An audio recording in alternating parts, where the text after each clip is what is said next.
Біздің басына түскен ауыр кезең 1941-45 жылдар.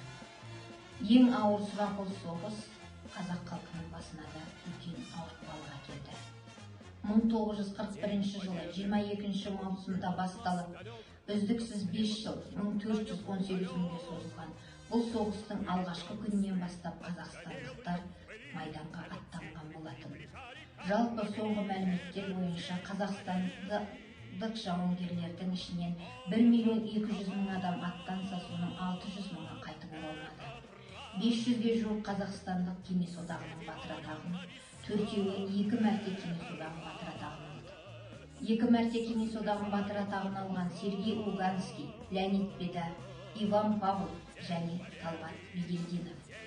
Сонымен қатар 3 мәрте кеңес одағының батыр атағын алған Иван Кожедубты да мақтан тұтамыз. Әлия Молдағұлова, Мәншүк Мәметова, Бауыржан Момышұлы сынды аталарымыздың арқасында жеңіс бейбіт күн орнады.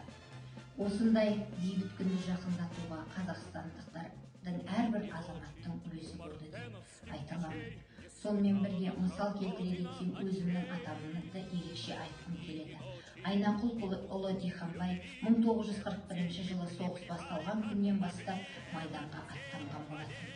Өзінің майдандастарымен бірге қан кешіп, бірнеше қаланы алуға өз үлесін қосты.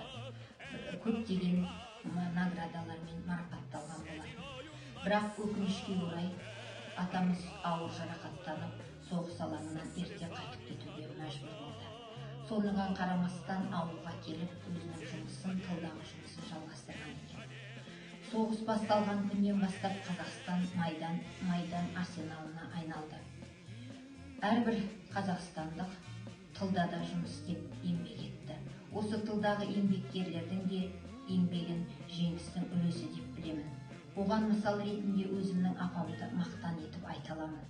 Айнақұл келіні Мәтін де 1941 жылы соғыс басталған күннен бастап балаларының аяғына оратылып жылап жатқанына қарамастан, соғыс уақытында күні түнемей жұмыс істеп, ауылдастарымен бірге майданға азық-түлікпен, киім-кешекпен қамтамасыз ету үшін жұмыс жасаған болатын. Атамды, апамды Ұлы Отан соғысына қосқан үлесі, жеңісі үшін мен мақтан тұтамын. Барша қазақстандықтар, сіздерді ұлы жеңістің 75 жылдығымен шын жүректен құттықтаймын. Осы төтенше жағдайларға қарамастан, жеңістің 75 жылдығын атап өтіп отырғанымызға шын жүректен қуаныштымын. Бұл мереке ерекше мереке.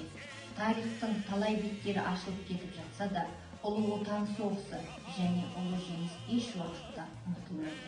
Себебі ол біздің халқымыздың, еліміздің қаһарман азаматтарымыздың өшпес ерлігі арқылы келіп отыр. Сондықтан баршаңызды мерекемен шын жүректен құттықтаймын. День Победы, День Победы, День Победы.